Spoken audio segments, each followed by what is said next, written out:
the Strength of America podcast.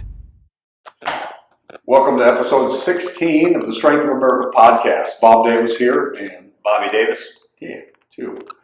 Today, what are we going on today, Bobby? Today we're going to talk about controlling the melon, the famous Bobism that all of our kids know about. And when they first hear that, they think automatically of Bob. So when you talk about control the melon, what do you mean and what are you talking about? Well, big thing to me is always trying to find ways to make bodies more efficient. And when I watch these kids, especially one we haven't worked with yet, when I talk about that melon, it's when they change directions. They'll drop, they'll move, and this head kind of moves along. The head's like a big melon. We kind of kid some of the kids. No, some of these guys are growing at different paces. No, not my head. But they haven't grown. I grew into mine. But some of them have large heads. They move to the side and it just goes. Like you're trying to hold a watermelon or something as you move and you hit, and how much that's throwing your body off. And when we talk to these soccer kids, for example, that just run and run and run. You get the whole game in there without a lot of breaks in it. How exhausted is that body every time they make contact? If they're doing this constantly and they're fighting themselves and that core is just working overtime, they're just not going to be as efficient as they go later on. And they definitely won't react fast enough. So when we get them to control that melon, they make contact hard and move into it. The reaction is so much faster. And again, that's what we teach all our kids. You know, we can all get faster, but some of them are just lightning fast. But we can make a huge difference on those because those kids, typically the younger ones that are super fast, can't change direction as quickly either. So we can get a big advantage by being able to have that quick reaction movement. We can get advantage of somebody that's a faster athlete. That's good. I think when we talk about controlling the body or coordination and stuff like that, when we've talked over the past couple of episodes and we've gone through some of our athletic stance, okay, we're talking about some posture and position. We're talking about core strength or stability, and putting the whole picture together. We have to have body awareness, okay, body coordination going on there. We have to learn how to stiffen up or utilize our core in the right way or have a foundation to where it can be strong and stable enough as we're moving around. And I think that's a big picture there. So when we go through athletes, a lot of times they start to understand, we go through change direction stuff. Let's say we're just going in a shuffle, we're going left and right on a call out or a point. You'll see so many times that right off the bat, you'll see what we're talking about control the melon a little bit. Because what Bob's talking about here and basketball athletes and a lot like it through, as they make a change, you'll see their whole body sway to the side, the head will just shift. Okay, and when that head shifts, body follows, and they're trying to go back this direction. Well, if I made a cut right here and I let my body sway over, okay, now how am I going to get that way? I'm going to have to re-step to move back quickly. Okay, so I got to learn how to adjust and use my body. So we got to learn how to, now that we've developed the core a little bit, we've worked on some core strength, some stability, okay, some posture and position, we're in our athletic stance.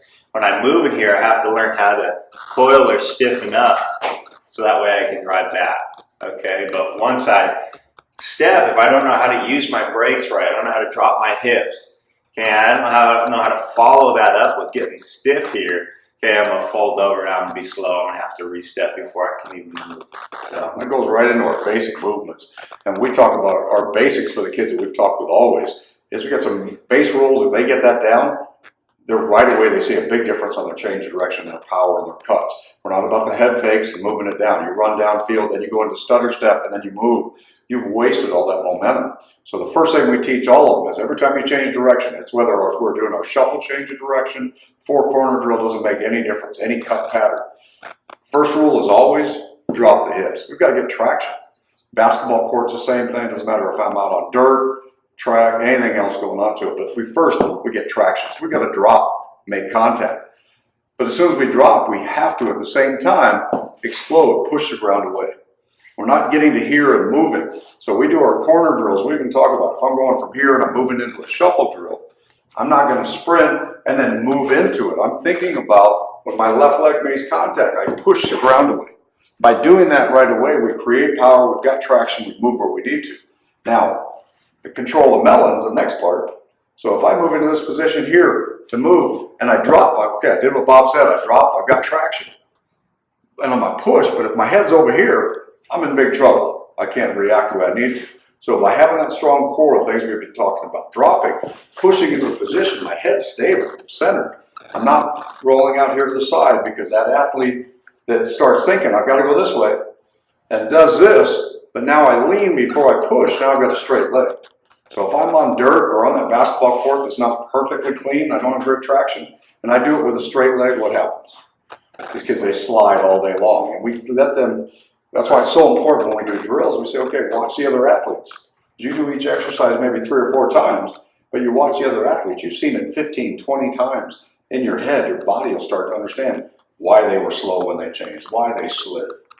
Yeah, the basics. Oh, that's great. I think when we go through, and some people have some different philosophy and stuff going through, but we like to think about keeping it simple. I know some people will think about as they're coming in, I don't necessarily know anyone that does that with a shuffle, but coming in a sprint and they're changing direction here and they might want to use this leg. But a lot of these kids don't. That's a lot more coordination, a lot more control. And we've seen that a lot more kids catch on a lot quicker if we just think about right here, plant and get out. It's a lot simpler. I feel like when people almost try to go this way to get here and load and use this leg of crossover, now you're just making so many extra things to the puzzle here, and it just makes it so more complicated. So I think keep it very simple. So when we talk about stiffness, and a lot of athletes, when we go in to make a cut or change direction or even move for a sprint, okay, we're going through, when I have that athlete, they got to know when to stiffen up, okay? When I talk to my kids, they have to learn the moments when to stiffen up, when to get tight, okay, so they can coil their body up so they have some power, some energy to go. Now, I don't want to stay tight and stiff as I'm moving, okay? Then I'm going to be real tense and tight when I'm moving. I'm not going to have a whole lot of power, not a lot of stride, because I'm so compact, so tense right here. So I got to learn when I'm coming into a change, when I'm sprinting, okay, there's points when to be tight and stiff, okay, there's points when I have to relax, okay, especially on change direction. If I cut here, boom, I'm going to get stiff, and then right away, right when I release, okay, now I'm relaxed, now I'm flowing, that way I can get my stride back in return. Okay. And that's a big part. We're talking about tense. We're talking about keeping, staying relaxed. When we say intense, what are we talking about? Well, the body's tense, ready to react. So when we make contact, boy, the body's tense to react. If we stay loose and we hit, that's that control the melon we're talking about. We're all over the place. So there has to be a happy medium. But when you're going to make a change of direction, all of a sudden in that game, something happened. I've got to get from here to there as fast as possible. I don't have time to do this, lean and move over here. And when some of the coaches, we hear different things, and again, you got to take from different, try things and see what works for the cues. Like we talk about all the time, you're going to find all these drills. Well, my baseball players are used to rounding, we come across and I step. So yes, if I make contact here, I can get faster here to here at this point. I'm at this point faster than I would be than if I make sure that plant. However, I've got zero power to get coming across. So when I make contact here off that base, I push out. Now I am ahead in that same time frame. I'm at least another 18 inches ahead. Baseball players, how many of you guys have been caught out? An extra 18 inches would have been great at second base.